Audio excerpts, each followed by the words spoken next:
Hello, welcome to my film review for Fast and Furious 8, and I thought this film was a little bit silly. To be honest, it's not my favourite film out of the franchise. I've seen them all, including the spin-offs, including Better Luck Tomorrow, which shows a young Han while he's still a chain smoker, Turbocharged, which shows Paul Walker as his character of Brian before Fast and Furious 2, also Los Banderos, which I probably just pronounced completely wrong, which translated means The Outlaws, which is the sequel to Fast and Furious 4, in which Dom and Letty get married. And this is one thing I was wondering about, because in Fast and Furious 8 he's talking about being on his honeymoon, and I'm thinking, well, they got married in The Outlaws, which is set before Fast and Furious 4, which also explains the beginning of that film, if you're wondering what they're doing at the beginning of that film. And so they would have had their honeymoon. I know Letty lost her memory, and maybe they never got around to having their honeymoon because she lost her memory in that film, and maybe they just never got around to it. I don't know, but it looked like they were having their honeymoon in The Outlaws. Anyway, so there's a little bit of, when I was watching Fast and Furious 8, I was thinking, well, it seems a bit odd that they're on the honeymoon now. Maybe they're having another one because she only just remembered who he was. So, I don't know. Now, I've got to say, Vin Diesel was really good in this film. I can't fault Vin Diesel. He played Dominic Toretto really well, and is a really believable character, and you know, he really played him to his fullest. And for me, he saved the film, to be honest, because the rest of the film was just so ridiculous. I mean, it seems like every single time they make a Fast and Furious film, they try to outdo the last film on ridiculousness and silliness. And they are silly films, you can't deny that.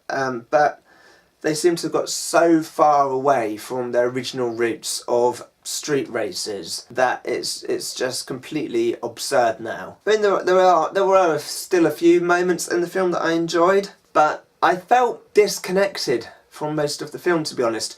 It was just so over the top and so crazy that I felt disconnected. Maybe it's because I was hungry when I watched it, I don't know. If I feel hungry, I do generally feel disconnected from what's going on, but I think I would have felt disconnected anyway. It was just so ridiculous. When you got Cypher, who's the hacker, and she hacks a bunch of cars, and then they're all driving through New York, and that film was just ridiculous. Just to have so many cars that she's controlling, and I was just like, I don't believe this. I didn't believe it, really, to think so many cars could be hacked in that fashion to drive like that.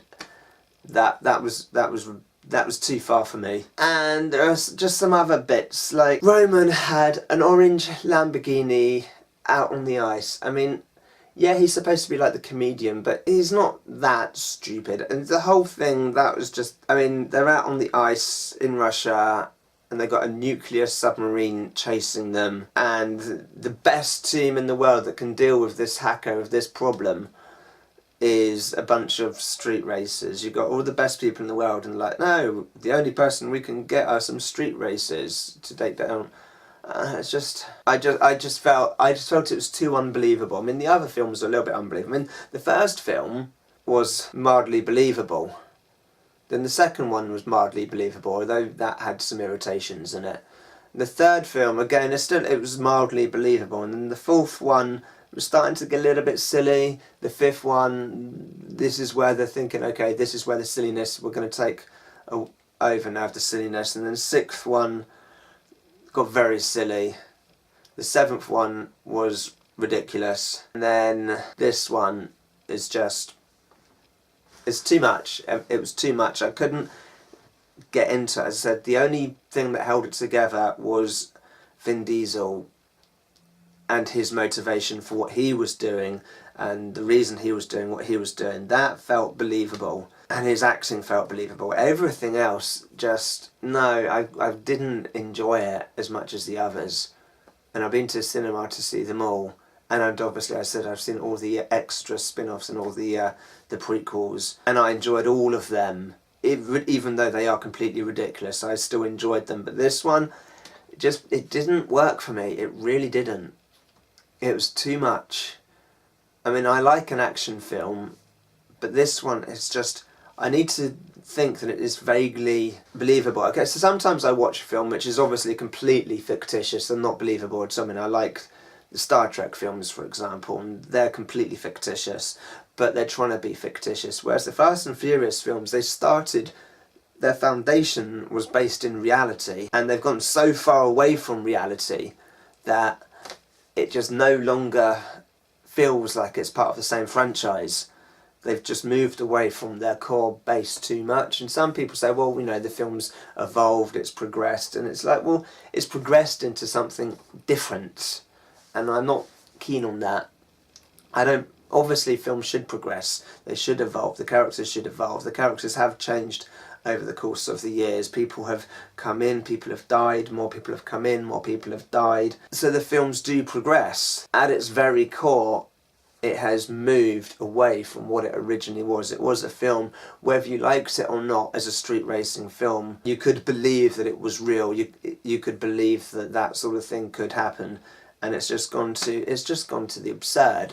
It's just completely ridiculous now, and I have to mark it down for that. I didn't enjoy that, to be honest. It wasn't for me. It's gone too far, and I really hope they don't make a 9, because I probably won't see it unless they can rein it in a bit. But they just seem to be thinking, right, we went completely mad on this film, then we have to go slightly mad on the next film and slightly crazier on the next film. I mean, if they go any more, then they're going to be flying spaceships, around the galaxy or something, and it's too much. It's too far. I don't believe it anymore. I'm sure there was music all the way through it, but to be honest, I wasn't really aware of it. I'm sure it was there, it was like in the background, but there aren't any tunes that really stand out. Like the end of Fast and Furious 5, for example, and it's got the music playing, that really, you can remember that, it's a happy tune. The end of Fast and Furious 6, again, I can remember that tune in my head. But this one, no, it's just sort of, nah, it was there. It's very disposable. It's a very disposable film. You watch it once, maybe, and then never watch it again. Mate, it's the kind of film that you might watch if it's on TV, but for me it's not the sort of film that I would want to own. Can't say a lot of good things about it. I say, Dominic Toretto, played by Vin Diesel, that works. That held the film together. Through that, he held it together. The rest of it is very disposable. So if he wasn't in it, then the film would probably have been crap. They had brief mention to Brian, played by Paul Walker, because somebody, I can't even remember who it was, one of them says, oh, Brian would know what to do. And then Letty's like, no, we can't get Brian, we agreed. Obviously they're referring to the fact that he now has a family and he's no longer part of that life because he's looking after his kids and Mia, when obviously Paul Walker's dead. So they had to write in some explanation as to why Brian wasn't in it and why they had to do what they were doing alone. So if there's a 9, I'm not going to go and see it. Well, actually, the only way I'll see 9 is if my YouTube channel is doing so well that I can actually afford to go and see lots of films for my film review section. But at the moment, I'm quite picky about the films I actually go to cinema to watch. So, yeah, so if I have lots of subscribers and viewers, if by the time 9 comes out, if it comes out, then I watch. So, I mean, I realised for this review, I've spoken about all the other films, I've spoken about the side films, the prequels, and I haven't really spoken too much about this film. That's because I don't really have too much to say about it. It is what it is, and to me it's not that great. Yes, there's lots of action, which is unbelievable. Theoretically, all of them should have died a long time ago. I mean, they get rockets and torpedoes fired at them, they get shot at, and it's just, in fact, I'm struggling to even remember the first half of the film. I mean, it's just so disposable and such a throwaway film. And for me, any scene that doesn't contain Vin Diesel isn't really worth watching. It's just the same cliche jokes, the same cliche action, and it's just the same routine over and over, and it's just, no, it's and you get some very, very, very brief appearances from Santos and Leo, and now they are in it for a very, very brief time. You blink and you'll miss them. That's how brief they're in them. I can't even remember if they've actually got speaking roles. You literally see them and then they're gone. And they do play quite a crucial role, but then you're kind of wondering, well, how did Dominic actually contact them and when did he do it? And you're thinking, well, they do make reference to him making lots of encrypted phone calls, so you're thinking, well, in that time maybe he's preparing because he knows he's being coerced into doing something he doesn't want to do, so he's making a backup get out plan. So you're thinking that must be the only time he could have possibly have communicated with them, but there's no way he possibly could have communicated to them to do what it is that they do. Even though they're in it for literally 5 seconds, they do play quite an important role. And thinking, well, how and when did he contact them to say, I need you to do this at this time at this place? How did that work? But anyway, somehow they're in it. They're quite an important role, even though they're in it for like 5 seconds. It would have been nice to have seen more of them because they are part of the old crew. Of course, obviously the crew's getting smaller and smaller because obviously Brian wasn't in it and Mia wasn't in it, so his crew is getting smaller and smaller. Ramsey's back in it, but obviously she was only introduced in the last film.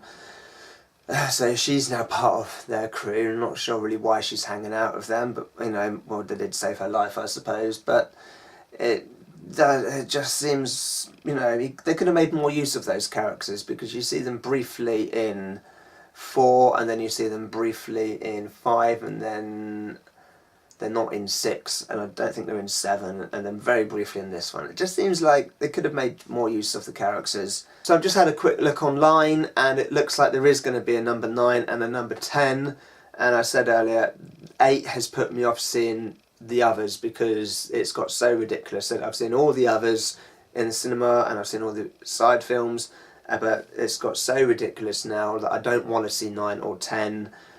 So if I watch the other, I've watched the others for me to enjoy. I've gone them because it's been an enjoyable experience. But if I do go and see those ones, it will be for work. It will be hopefully because I've got enough money coming in from my YouTube channel to justify the cost of me going to see them. So it will be like a chore. It will be going to work to watch them so I can review them for you.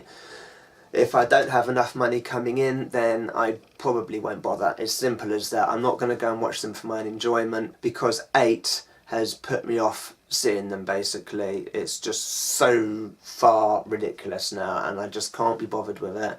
The more I think about it, it's actually annoying me a little bit. I mean, when I walked out of the cinema I wasn't annoyed. I wasn't really anything. Sometimes I walk out of a cinema and I feel motivated to do things like, yeah, I can do this. I feel like a superhero. Yeah. You know, maybe that's what they want you to feel. Or when I've walked out the others, I've gone to my car thinking, oh, I wish I had a race car and I could be, you know, racing around like they do in the films, and I've just got my little Volkswagen Polo with its hideously slow acceleration. I didn't feel that when I walked out. I don't think I really thought anything. To be honest, I think I'd forgotten all about it by the time before I even got to my car. I had, to be honest, okay, it sounds silly, I went to a different cinema to where I normally go, and they've got these escalators next to the cinema that go really, really, really slowly, and they've got sensors at the bottom which detect when you step on them. They've got like a laser beam, and when your foot breaks the laser beam, the escalators accelerate and they go boop.